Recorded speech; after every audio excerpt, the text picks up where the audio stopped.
It's the game. It's flying. Joe Cummins wins rear naked choke, first round victory. He's got to be happy with that. Hard times create hard men.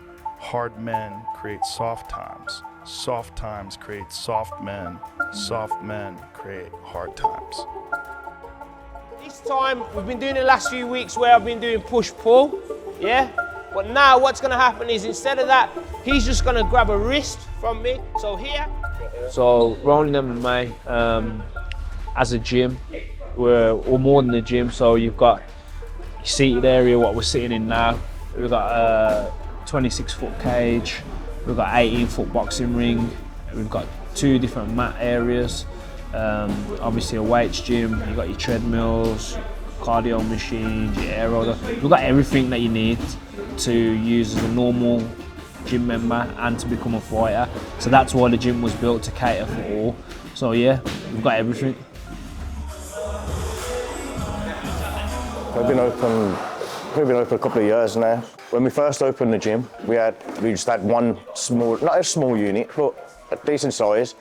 As it's got along, got further on, we've got more members. We thought it was time to expand, so then we opened up the other side, which was another unit come up next door. We opened that up, took all the walls out, put hours into it. We just done it because we were training at another gym.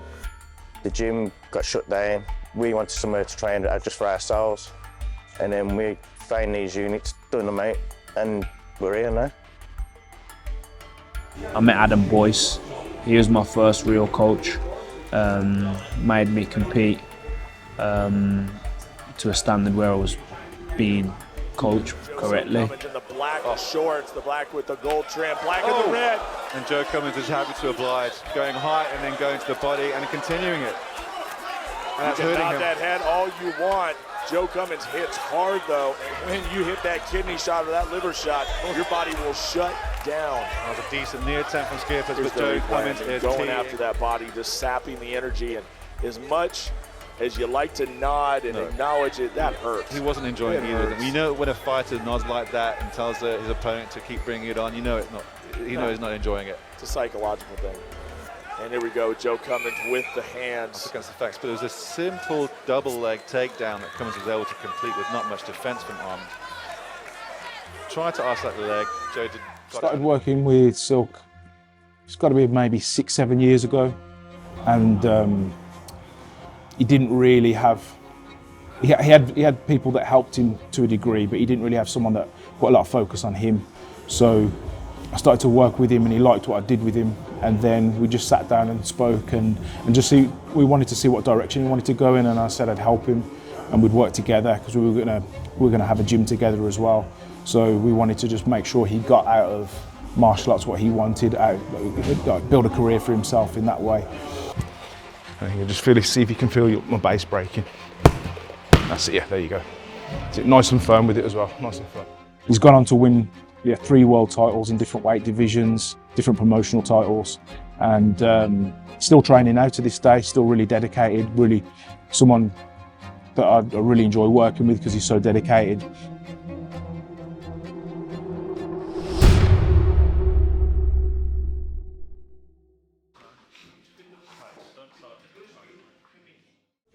My name's Adam Boyce. I've been doing martial arts for about 20 years and travelled about a bit and trained in boxing, kickboxing in various countries as well.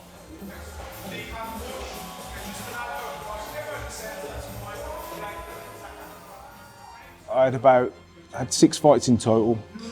They were predominantly Thai boxing. I won all 6 and I won 3 by knockout. And but then I just pursued a career in coaching after that.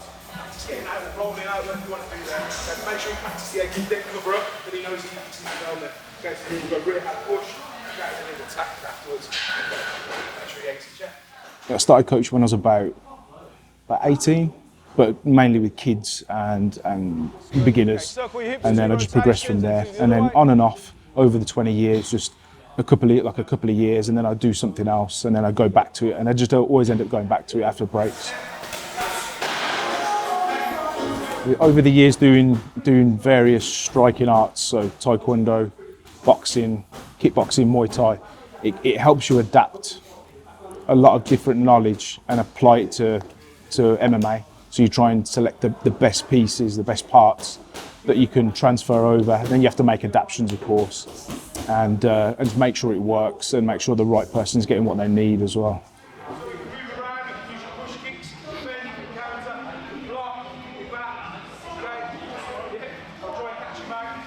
There's definitely bad habits. So a lot of people kind of gym hop to start with, and then they end up having like a really bad foundation. So a lot of the time when I get somebody, it's a matter of just building them up from scratch again. So implement like the foundations, the footings, so to speak, and then just build them up by piece, step by step, bit by bit. Okay, we're going to go to the right. Right foot, left foot, right foot, left foot. Good balance. Heel up at the back. No flat feet. Good. Step to the left jab. Good. Push kick. I think when you have kids from scratch, you can put your style onto them, like your philosophies and how you train, and then because you learn them from such an early age, when it gets to a couple of years down the line, you've got such a good connection with them. You know what they can do, what they're capable of, what direction you want to put them in, and just having them from such a young age, it's a real benefit to them as well, just to be able to pick up like a really good foundational system to be able to adapt to any other style and then bring in whatever they need to add to that as well. When somebody comes here, everyone has individual goals. There's some that want to fight, some that just want to get healthy, some that want to improve their standard of life. So I think as a coach, you have to help each one get to where they want to go. But a lot of the coaches end up going down the fighter's route rather than like helping that young kid just get off the street a little bit and just giving better options and a better structure to his life. So we just complete the steps now. So when we go forwards, when that leg goes forward, this leg's going to come in. Okay, if we go backwards, back leg, front leg. So forwards, one step. And I think a lot of people forget about that. That's what martial arts is about originally, just to improve the person mentally and physically. Really, in my head, in my body, like I haven't lost since. I'm always learning, I'm always doing good. Under Adam, I've got 3 world titles. Then I've got Gareth at Performance. He's my strength and conditioning coach. I hate it, that cunt. But like, I hate him because everything's hard. But he's 10 out of 10. It's a love-hate relationship. 8, 7, 6, 5, 4, 3, 2, 1. I love him, but I hate him because it's just difficult. Everything's difficult. But that's what I need to do. Go, everything you got. Faster. 5, 4, 3, 2, 1. Nice. Rio, same. 30, all out. Let's go. You got 2 more of these still? I get comfortable with being Don't sit down too uncomfortable. long. Okay, let's go. Go, go, go.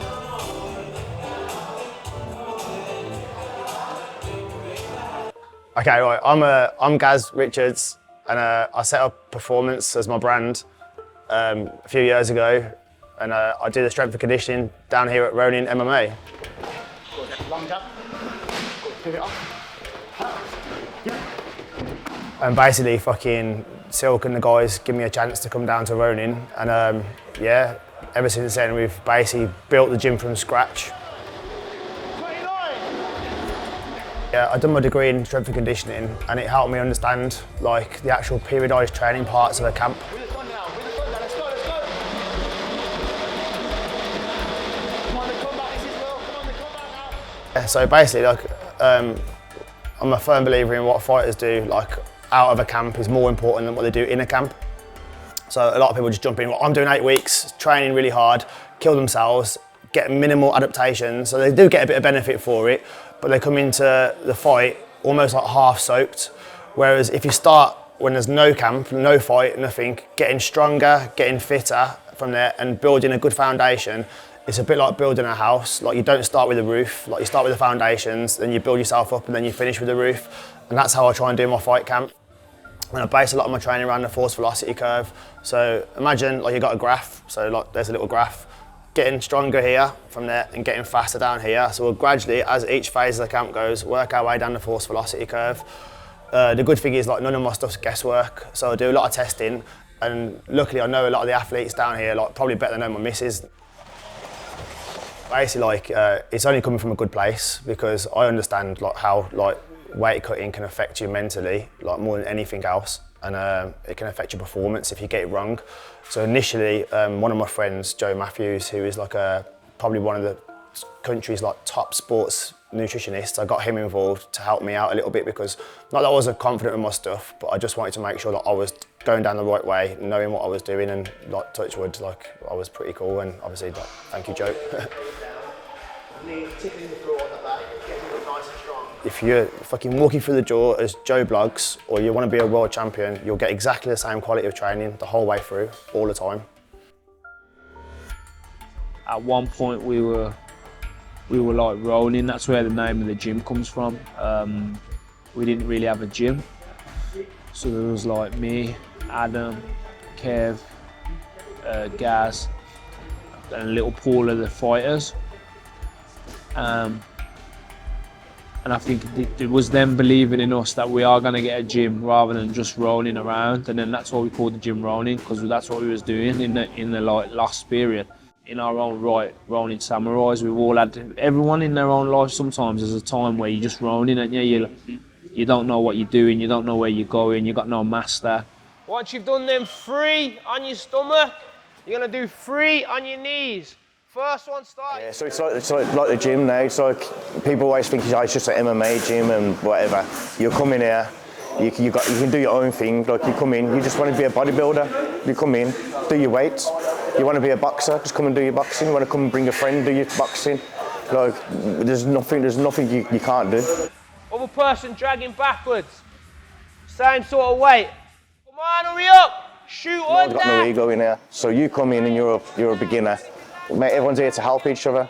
So fighters be on like the same class as beginners. It's not like when you go to some gyms and you walk in the gym and like you think bloody hell, it's like this music stops when you walk in there and people got ego. You come in here and everyone's like welcoming, everyone's on the same level. It teaches each other, no one thinks better than anyone else. And that's it. Yeah, like I said, somebody I knew was starting in gym. I'd already dabbled around in gyms and stuff like that. One thing led to another. I think the initial thing was there was a kid named Vaughanley, like the first time I went and sparred someone of MMA, and he was like, I reckon I was probably about 85 kilo, maybe 90 kilo. He was about 60, just absolutely panned me, picked me up like I was nothing, threw me around, bare everything. And then it was the realisation of thinking that I was of a certain standard and I wasn't, and then that was it really. From then on, head in the books, studying, competing, and just learning, and you can never stop learning, so just always trying to learn. Step back, good, good. Yeah, you go, brother. Okay, stay there, yeah, that's it. Grab the back of his tricep there.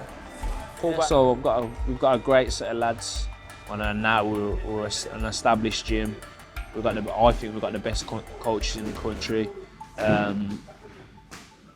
Yeah, we've got a good team, man. So Rio came to the gym when he was 14. He had a little bit of karate experience, nothing too serious, and he was. What I noticed, he was just really interested in the sport, asking a lot of questions, really respectful, really dedicated, and. I think he's been training about 2 years now, and 2.5 years, and he's had 3 fights. He's 2-1 at the moment. He's fought abroad, which is like a big achievement for someone at the level he's at. Just know that he'll have the gas to go like the whole way through the whole fight, 100%. And he's just a really hard-working kid, really dedicated.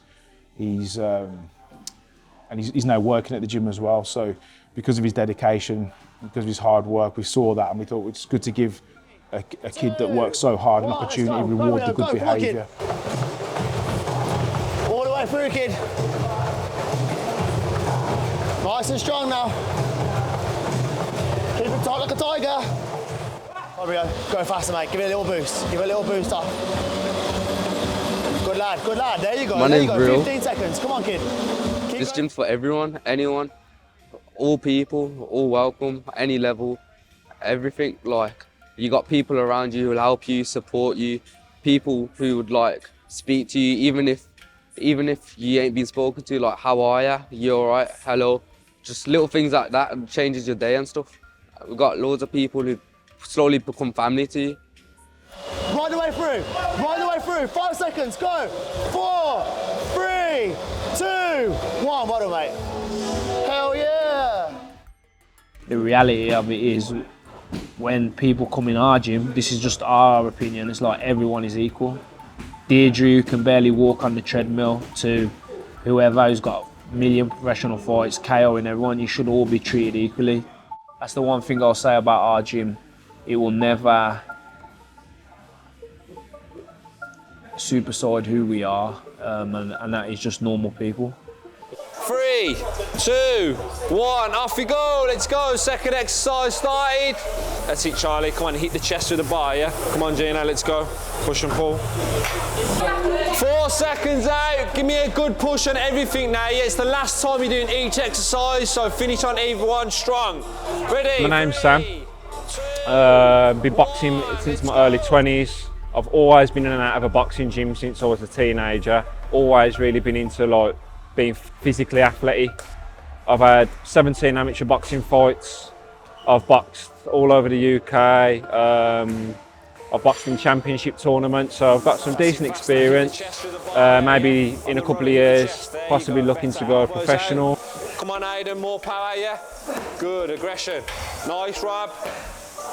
Easy, Kevin. So currently coaching circuit classes down at RONIN MMA gym, Tuesdays and Thursdays, 6 till 7. All abilities are welcome. So this is the area that we get up to the classes on a Tuesday and Thursday, 6 till 7. So we've got a big area, we've got loads of squat racks, loads of functional equipment, slam balls, kettlebells, dumbbells, we've got a sled, we've got AstroTurf going through. We've got so much to offer and a big range, big variety of equipment. So this is where some of the good circuit classes go down with me. Come on, a bit more of a push, get it on the 60 mark. 3, 2, 1, and time. So I've been a coach here now for about, well, since it started, since it opened really, about probably 3 years now. Currently, I am teaching circuit classes, but originally, really, my niche, my passion is through the boxing, so I am a boxing coach as well. Let's go, big 45! So yeah, here at RONIN MMA gym, I mean, you go around a lot of gyms and you always kind of find a particular coach that, you know, you tend to go to and you tend to like feel like you're learning off a bit more than others, where I think at this gym, why we are separated from most other gyms in terms of quality of coaching is because we've got so many different niches. So we have like Adam Boyce, really top Thai boxing coach, which has got a good background, good experience himself. We've got Ranj from Wolverhampton Wrestling Club, which is, you know, second to none, one of the best wrestling coaches in Birmingham. You're putting the arm on, that's the leading leg. When you push him, I didn't know how to wrestle until I met him. All my wrestling's from him. A lot of fighters say I'm a wrestler. Yeah, but everything's from Ranj. He's pulling his arm back and he just defend himself like there and around the waist. So once you've thrown the arm over, I need to catch your waist. So you got control over them. I'm Ranj Singh. I'm head of wrestling at RONIN MMA gym, and I coach here every Monday, Wednesday, and Friday at 7 p.m. Everybody's welcome to come, whether you're a beginner or elite. Just come over and give us a try.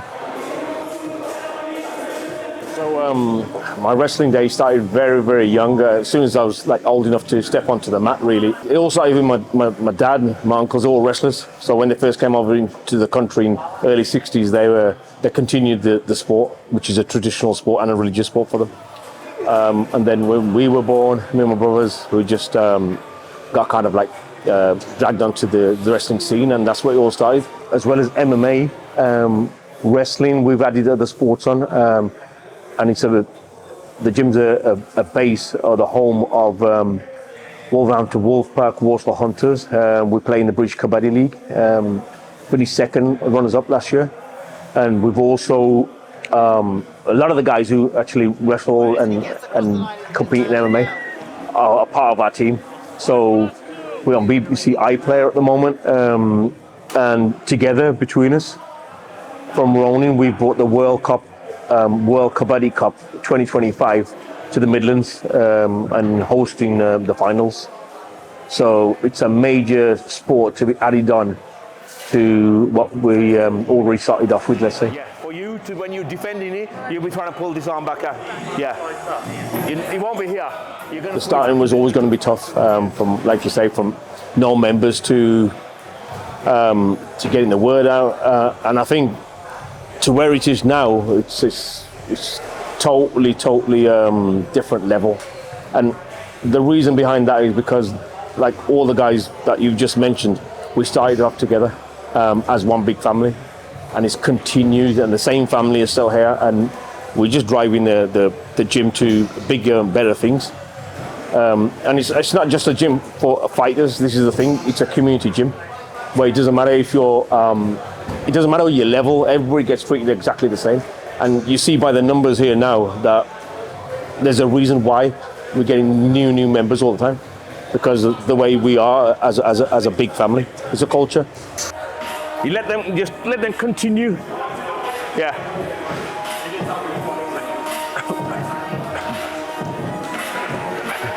Did you use the outside wrist? Did you use the outside? Like this, outside. Outside his elbow like this. From there? Yeah. Okay, that's fine. Yeah. And that's it is. It's not really about me. It's about the gym. It's about what me and my brother tried to do. And like, you've been here, mixed people, mixed cultures, mixed religions, different ethnicities, different backgrounds, fat, thin, black, green, yellow, pink. It don't mean shit. It doesn't mean anything either. Like whether you're a fighter, whether you're not a fighter. That's what we've always wanted. Us for the gym, for all the coaches, we just want to.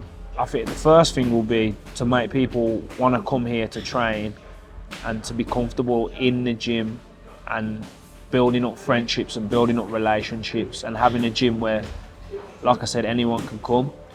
Obviously, everyone thinks it's always about the fighters, but even if we didn't turn out another fighter, I think as long as we have a gym that people want to come and they enjoy doing what they're doing, I think that's good enough for us. Started the journey, we didn't even expect it to get this far. We just done the gym and thought, yeah, we'll have a couple of members, and we just basically as our own thing. And now all of a sudden it's gone massive. If you just want to just come here and have a chat, you come here. It's like it's everything. Everyone's a family, and like I keep saying, everyone's a family because everyone is.